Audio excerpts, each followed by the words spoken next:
నమస్తే. అందరూ బాగుండాలి.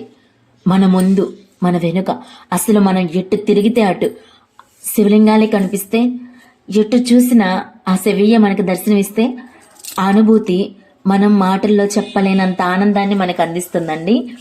ఈ ఆనందం మనం పొందాలంటే ఖచ్చితంగా కర్ణాటకలోని కొల్లార్ జిల్లాలో కమ్మసంద్రంలో ఉన్న శ్రీ కోటిలింగేశ్వర మహాక్షేత్రానికి ఖచ్చితంగా వెళ్లి తీరాలండి. ఇక్కడ దగ్గర 90 లక్షల శివలింగాల మధ్య దివ్య తేజో విరాజితంగా కోటిలింగేశ్వర స్వామి మనకి దర్శనమిస్తారంటండి. అసలు ఎంత బాగుందంటే ఈ ఆలయం చూడండి. అసలు ఎటు చూసినా శివలింగాలే, తల ఎటు తిప్పినా శివలింగాలే మనకు కనిపిస్తాయి. పైగా ఇక్కడ మెయింటెనెన్స్ మనం ఒప్పుకోవచ్చండి.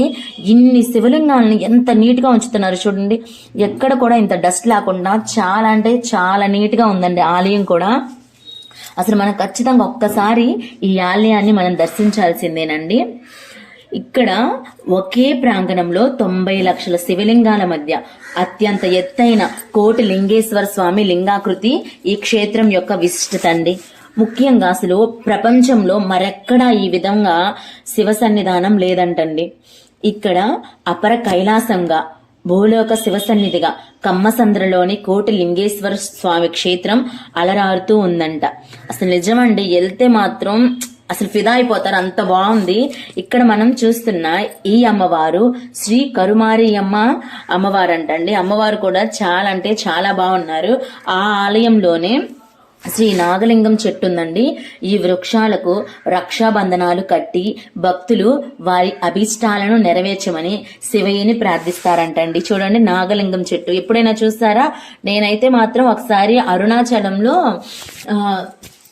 శ్రీ రమణ మహర్షి స్వామి ఆశ్రమంలో ఈ చెట్టు చూశానండి. నాకు చాలా బాగా నచ్చింది. నాగపడగ పువ్వులు కూడా ఉంటాయి, భలే బాగుంటాయండి.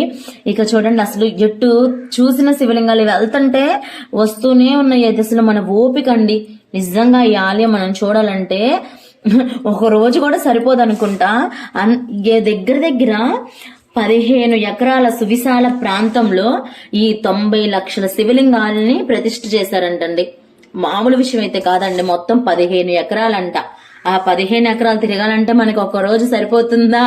తిరుగుతూనే ఉండాలి డే మొత్తం.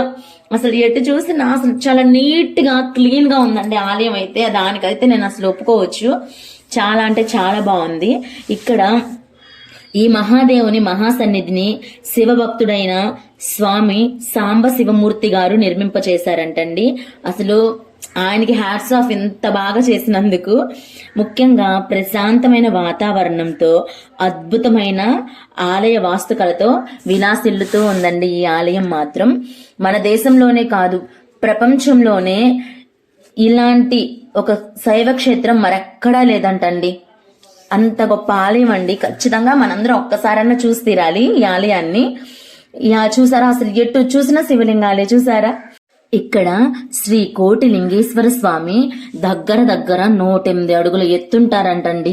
అదేంటంటే అసలు మనం గుళ్ళో 108 ప్రదక్షిణలు చేస్తామే, మన నక్షత్రానికి 4 పాదాలు అన్ని కలిపితే 108 వస్తాయి, 108 ప్రదక్షిణలని.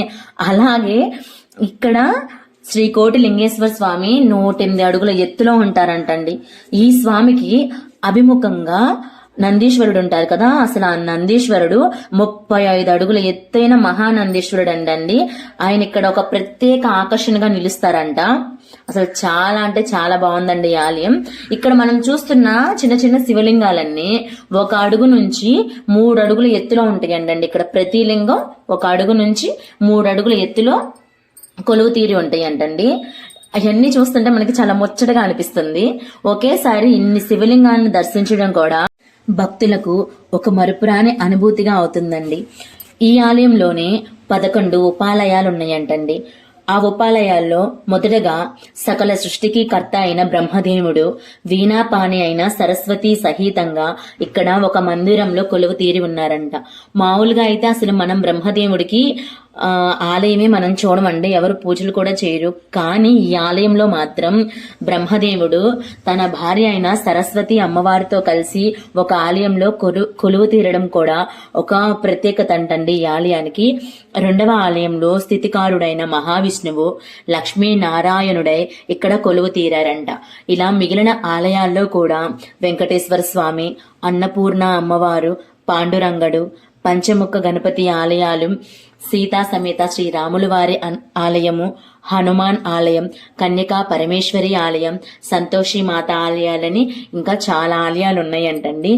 ఈ ఆలయంలో శివలింగాన్ని ప్రతిష్టాపన చేయడం ద్వారా ఇహపర సౌఖ్యాలు సిద్ధిస్తాయంటండి. అలాగే ఆర్థిక పురోగాభివృద్ధి, కుటుంబ శ్రేయస్సు, చిత్తశాంతి వంటి ప్రయోజనాలు కూడా మనకి సిద్ధిస్తాయంటండి. ముఖ్యంగా శివలింగ ప్రతిష్టాపన చేయడం వల్ల ఇవన్నీ మనకి సిద్ధిస్తాయని లింగ మహాపురాణం వెల్లడిస్తుందంట. మహాశివరాత్రి రోజు ఈ ఆలయానికి లక్షలాదిగా భక్తులు తరలి వస్తారంటండి. రావచ్చండి, తప్పేలేదు. ఎందుకంటే అసలు 15 ఎకరాల్లో ఇన్ని శివలింగాలు ఉంటే ఒక్కొక్క శివలింగం దగ్గర ఒక్కొక్క భక్తుడు కూర్చున్నా కూడా ప్లేస్ సరిపోయేలా ఉందండి. అంత పెద్ద ప్లేస్ అన్నమాట. శ్రీ కోటిలింగేశ్వర స్వామి క్షేత్రంలో శివార్చన, శివాభిషేకం చేసిన వారికి శివానుగ్రహం లభిస్తుందని క్షేత్ర ఫలసిద్ధిగా చెప్తారంటండి. ఈ ఆలయం ప్రతిరోజు ఉదయం 5 గంటల నుంచి రాత్రి 9 గంటల వరకు భక్తులు నిరంతరం దర్శించుకోవచ్చు అంటండి.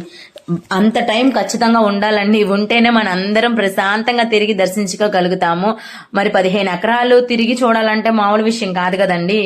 చాలా బాగుంది ఆలయం కూడా. అండ్ నైట్ వ్యూలో అయితే ఈ ఆలయం ఇంకా అదిరిపోతుందండి. చూడండి, ప్రతి ఆలయం దగ్గర లైట్లు వేసి రాత్రి 9 దాకా టైం ఉంది కాబట్టి నైట్ వ్యూ కూడా ఒకసారి చూస్తే చాలా ముచ్చటగా అనిపిస్తుందండి. అంత బాగుంది. ఈ వీడియో కనుక మీకు నచ్చితే ప్లీజ్ లైక్ చేయండి, షేర్ చేయండి అండ్ నా ఛానల్ని సబ్స్క్రైబ్ చేయండి. Thank you so much.